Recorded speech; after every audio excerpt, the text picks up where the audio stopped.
Hey everybody, Ryan here from Ryan O, and today we were reviewing the final episode of Manhunt, episode 7. This one wasn't as good, in my opinion. I feel like they tried to cram so much information all in one episode that it really makes it kind of not understand. I think for some people who do not read the history or watch shows or movies about it. I mean, because I've read a few books about just the trial itself. There's so much information there. So if you are, say, a visual learner like me, and you want to watch a movie, like a good movie called The Conspirators came out maybe 6 years ago or a little bit longer, but it follows the whole assassination plot.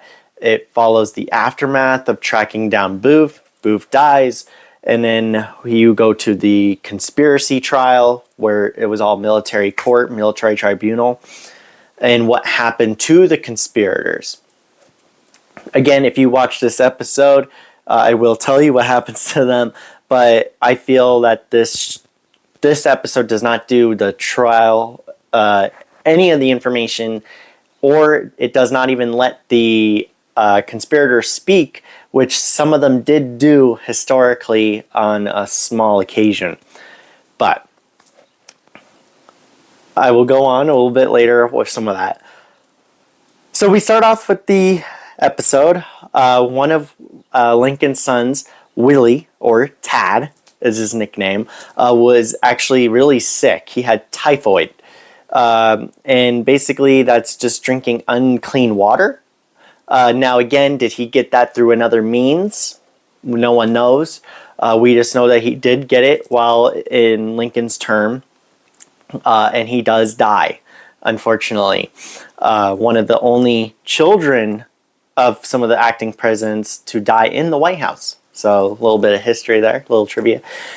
But I kind of do like how the doctor is lying to Mary Todd, because the Lincoln family, almost you could say, was like cursed. They had 4 children. One died as an infant, and then the Willie died. They had 3 children. One of them died as an infant. Willie died of typhoid during the president's office, and then Robert actually survived all the way. He was the only one to actually outlive everybody, basically. So I do like that, how he lies and she's all happy, because again, Mary Todd, during this time of the Civil War, she had family on both sides in the military, and she kept hearing about her nephew, her cousin, her brother, or her stepbrother, or any of those people in the family died in this battle. Oh, maybe they weren't even fighting, but they were in a medical hospital and they still died. Literally, she was like a train wreck. So I do like that, because even Lincoln kind of knows the doctor is lying. Again, Lincoln has been around this. He has visited hospitals, military hospitals as well, seeing soldiers dying, and sees how the doctors lied to them. And I love that touch. So the doctor does tell him that he has days at least. I wish they showed a little bit more on that, because I feel like it's just a little quick, oh, here's something that happened. But then they bring Stanton back. Savior Stanton, Detective Stan. And he's talking about Reconstruction with Lincoln. I could be wrong, but I don't really recall them ever talking about Reconstruction that early on in the war. I mean, they still, the Union Army, the North, was still not doing so well. The Confederacy was almost winning every battle. It's like, so I don't know. I think they're just trying to push some information out there just to make it look good. I don't know. Again, I know it is based on a book, and the book is a little bit different. It brings in some information that could be true, not true.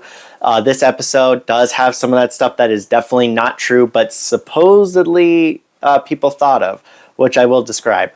in a little bit. So they kind of pushed the Reconstruction thing out there again. I would rather them not, and I would rather see Lincoln and Tad, Willie, before he died. I mean, it doesn't even seem like Lincoln's that sad. I mean, Lincoln was devastated after Tad died. But we kind of go on with the trial, and I know this episode does take up a majority of the trial, but they only show like 2 to 3 scenes, and they're really short of the trial. Only a certain select few people get to speak. Again, the conspirators, they do not get to speak. In actuality, some of them did get to talk at the military tribunal. I don't know why they didn't show that. Again, watch the movie The Conspirators. They show all of this information. It's all true. It's all historically accurate, unlike this episode, which adds some things, false things. So we kind of go on with some characters. I won't bore you with a lot of the detail. I personally didn't find it that interesting. I think they're kind of throwing out that, oh, Davis had ordered Booth to do the assassination plot, which they brought up a lot in this episode with the trials. They're called the pet letter, where Davis called Booth his pet. There is no such letter. There is no letter of that ever existing. Again, Davis could have had something to do with the conspirators. He could have ordered Booth to do this.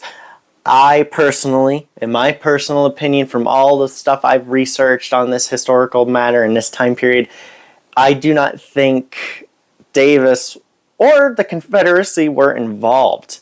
I believe this was like a solo act, pun intended, by Booth, who, again, a famous actor, wanted to aid the Confederacy in any way he could. Again, his mother didn't want him to enlist in the Confederate Army. He wanted to still do acting, but also wanted to be a part of the war. So that's why he thought of the kidnapping plot, to kidnap Lincoln and take Lincoln back to Richmond and exchange him for POWs and Union territory. And basically all those soldiers would come back and new army, new war, let's restart it. Again, when Lee surrendered, and a bunch of other Confederate generals were losing in battles, it was all but done. The Confederacy was finished. And I love how, again, in the very first episode, they show Booth stare at Lincoln when he's all, like, everyone's happy, throwing fireworks or shooting fireworks. And you see he really wants to just murder this guy. That's why they, even if you read some of the conspirators, what they wrote or mentioned, they even said that basically the plot changed like a matter of days. Or maybe a little bit longer than days. But they said that Booth's face changed, his tone changed, his actions and his demeanor changed. And he wanted to kill Lincoln. And that's when he decided to kill Lincoln, the Vice President Johnson, and Secretary of State Seward. So, to cripple the American government. And hopefully the Confederacy would see this and be like, hey, this is our chance, boys, and they would push back. Again, I think that was just all them. Booth was basically the mastermind of this. Now, again, some of the other conspirators did aid in some ways, but again, I think this was all Booth. I don't think Davis had anything to do with it, unlike in the show, which they try to make it out to be. They do mention Mudd a few times. They do find Mudd guilty, which is true. The military tribunal did find him guilty of being an alleged conspirator. Also supposed like CSS in the show. They said CSS spy or something like that. That he worked with the CSS, the Confederate Secret Service. I doubt that. I mean, again, maybe Mudd did meet Booth. Did they have an interaction a lot? Who knows? Supposedly, there's only 2 to 3 times they ever met. One of them was at a play while Booth was on stage, so unless they met after or before. Again, Booth is famous, so he met with lots of people. A lot of people wanted to meet him, so I can't vouch for that.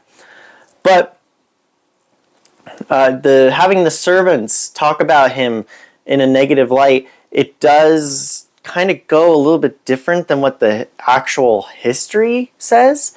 That some of the people, even neighbors, even former servants of Mud, or in the show they call them slaves and servants. I don't believe Mud ever called them slaves. I could be wrong. But again, I've always been taught that they refer to them as servants. That they even defended Mud. And I don't think they were bribed. Like in the show, they show them that they were being bribed. The white people and some of the black people and from his jail cell. One, how was he able to do that? He wouldn't have. I don't even think those people would even be allowed to see Mud in that prison. I think it was what they were saying is true. But again, he still got proven guilty for, I think, just aiding Booth, fixing his leg, and basically giving him a pair of crutches. So it was, I like it was a nice touch. Again, like that girl, the black girl, Mary Sims, was a former worker of Mud, slave or servant, however you want to describe it. But she did testify a little bit, but it wasn't a big thing. In this show, they make it a big thing that like she was gonna strip down and show all of her scars. I guess her brother was shot in the thigh by Mud for no apparent reason. He said, I haven't read anything about that. I will try to do that after this for my future video again of doing the whole show, TV series, what is true and what is false. So that'll come out like later this week. But again, it's really interesting to see the true to the false narratives that are in the show. They do, again, not let the conspirators speak. So, but they do bring them in like handcuffed with hoods on. I do love that touch. That was actually how they were brought in. But again, I wish they were able to speak. Again, they are a few, like it's over just 2 days maybe of trials, and all of a sudden the judges call it. They come back in like the midnight, it looked like, from the windows. It looked really dark. And they basically said everyone's guilty, but these 4 are going to hang. And so that was, again, Harold, Mary Surratt, that was Lewis Powell, and George Atzerodt. Now, there's still a lot of issues with Mary Surratt. I will mention that in just a few moments. But they all of a sudden say they're going to be executed the next day. I don't think that happened the next day. I think it took a little bit of time. But they did have they built the gallows. I like in the show, they show them wearing their accurate outfits that were actually what they wore.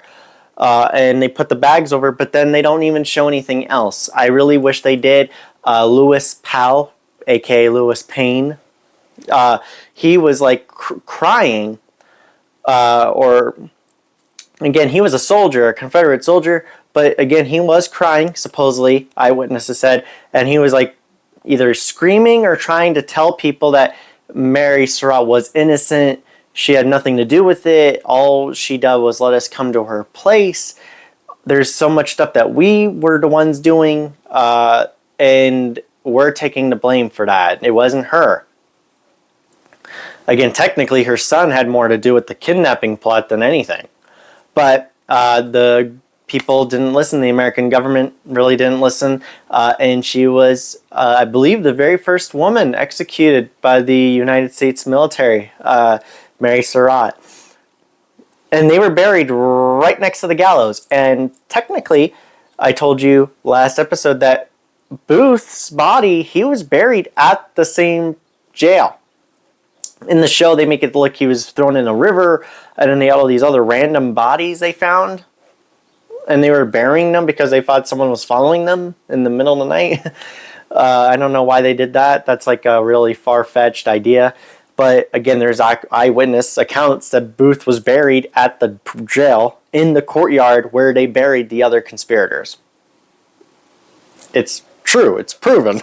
There's books on this. So I don't know why they didn't show that. They kind of just were like, oh, one and done. And in the next scene, they're all happy, drinking at a party to support the one black servant or worker at the White House that aided Mary Todd Lincoln. I do not remember her name. I don't really recall her name. But she was, I guess, working with this American general. It started with an O. But he made a black college, a black university.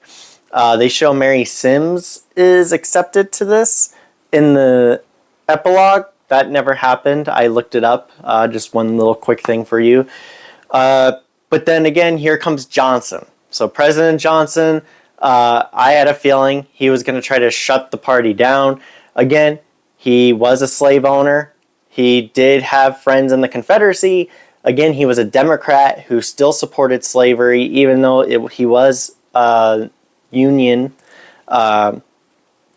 He did not really want to aid Reconstruction. He wanted to prolong it as much as he could. And again, I told you in a few episodes back that he kept changing his mind. Oh, I'll help you on this Reconstruction, but not on this. It's like he was peer pressured or blackmailed a lot of the times. But Stanton basically knows he's going to get replaced and calls him out on this.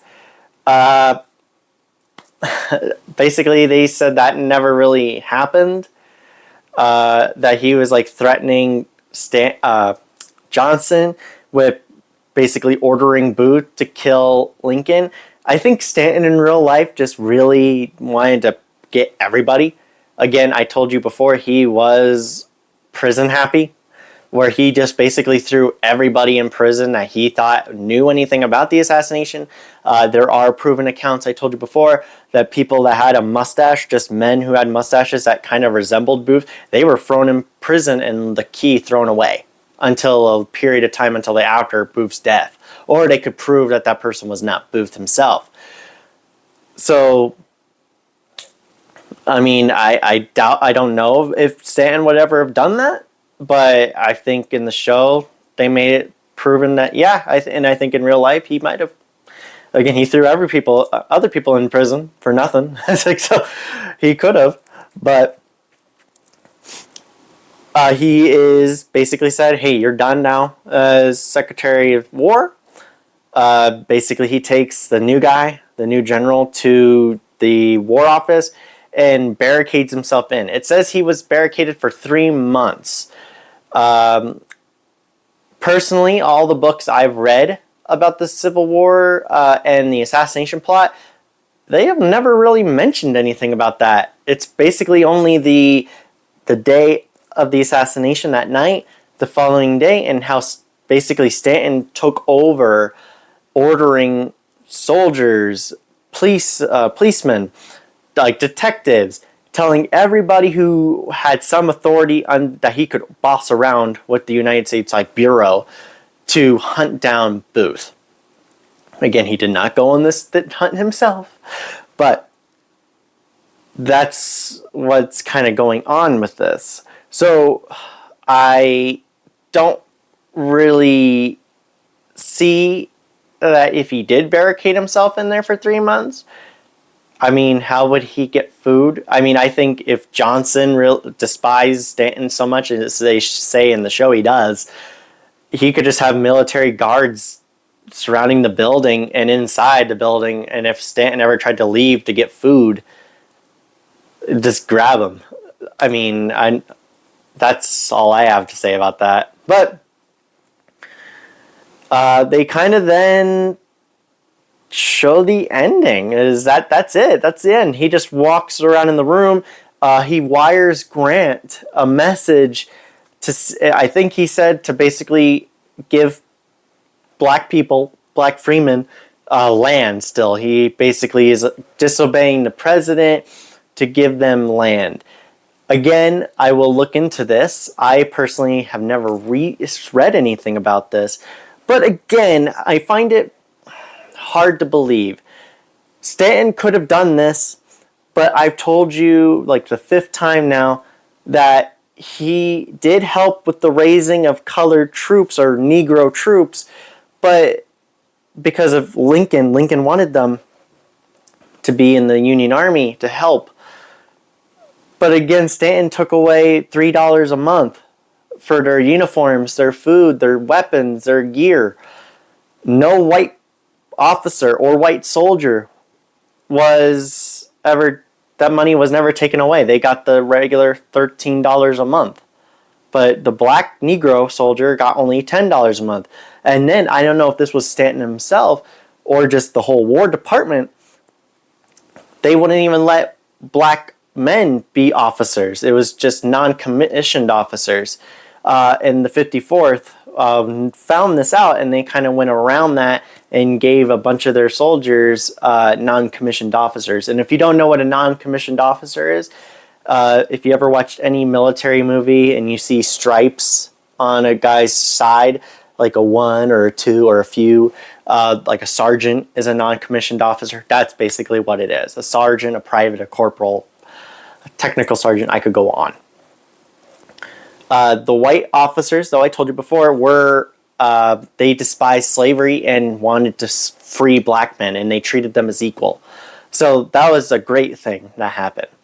But again, Stanton trying to still be nice about the Reconstruction thing, I don't know. I mean, I've read so many things that say he kind of was against it and was fighting Lincoln on it. You even see some of the other people in the show today even tell Stanton and Lincoln that, hey, you're going way too fast on this Reconstruction thing. Like, Moore Johnson said that too, that they're not ready. And it's going to be like massive chaos. So, again, it did take time for the 13th, 14th, and 15th Amendments to be passed, which basically gave black people their free citizenship. The next one was basically that they could vote and also just own land in general. So that would have made Lincoln really happy. And again, I think he would have helped, Stanton would have helped push those forward. But again, it's not just him, it's Congress. Congress had to vote on it. So, again, this show is jumping over a lot of things. Again, in this episode, they had a ton of time jumps, even like 10 years, 3 years, of like 5 years, 1 day before the assassination. Again, that does make it a little bit more challenging to go around with this, but I always appreciate you all watching. Thank you so much. Please like, comment, and subscribe. And just please share the love. If you want, share my videos so more people can see them and subscribe to them. I would really appreciate if you can watch all my content.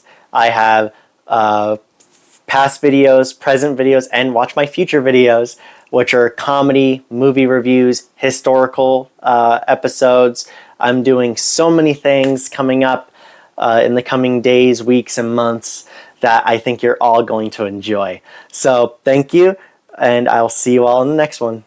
Bye, everybody.